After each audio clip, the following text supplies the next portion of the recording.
While Filipino families are known to have close ties, some may feel that these are what restricts their growth. Maybe some of you have experienced them too. For example, have you ever felt that you weren't allowed to be yourself despite all the love they gave? Or maybe you were there mostly to fill a need and keep the peace. Well, it might not actually be because of close ties, but rather a concept called enmeshment.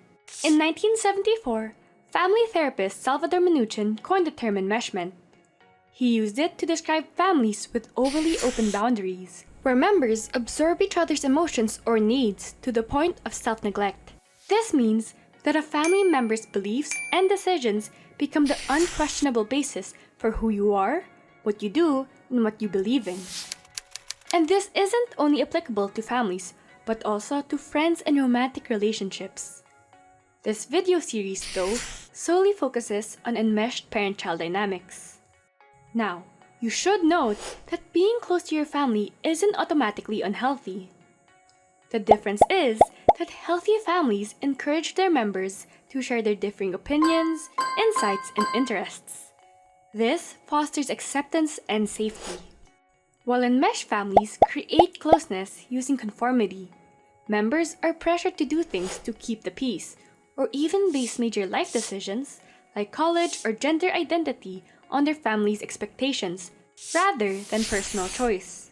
In turn, this creates an unhealthy dependence on family members for personal decisions.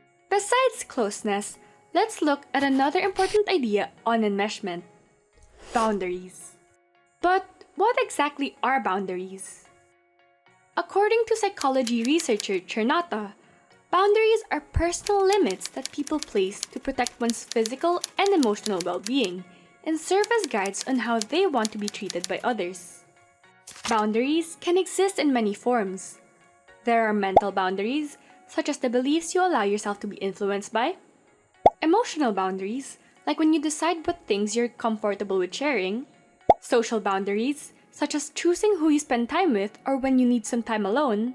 Physical boundaries, like needing privacy or describing the physical touch you want to give or receive. And workplace boundaries, like separating the things you do with your coworker versus a friend outside work. Aside from the different types, we can differentiate enmeshed families by how they set boundaries. There are generally three kinds of boundaries in family systems: diffuse, rigid, and clear. Number 1. Diffuse boundaries.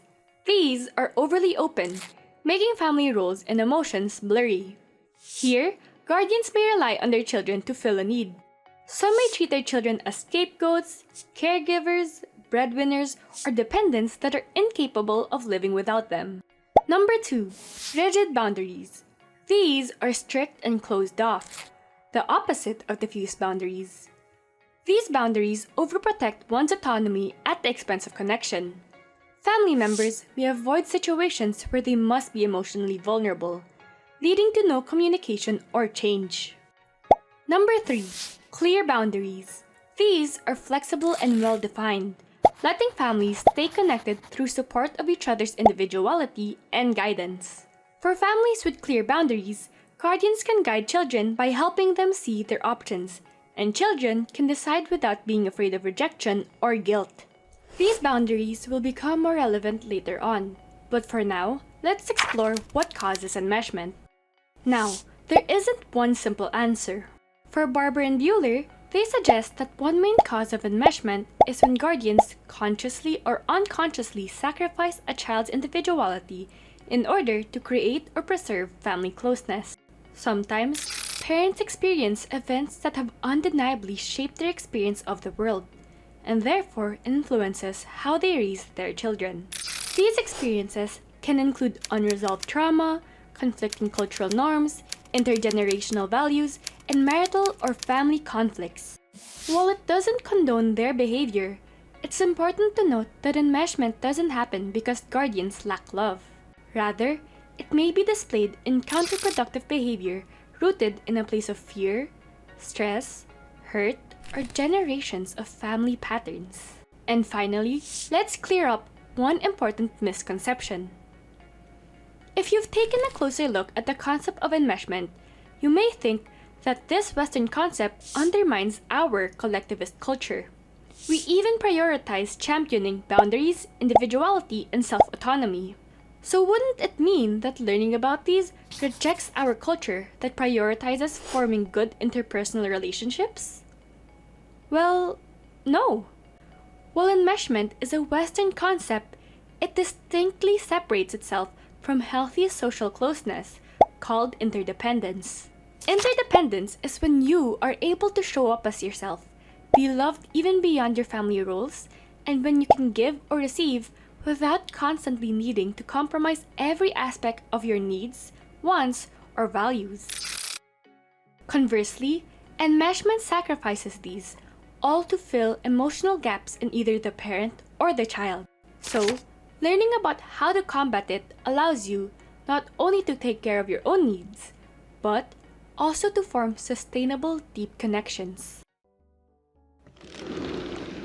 So now that we've given you an idea of what enmeshment is, we can now build that knowledge as we move on to our next question.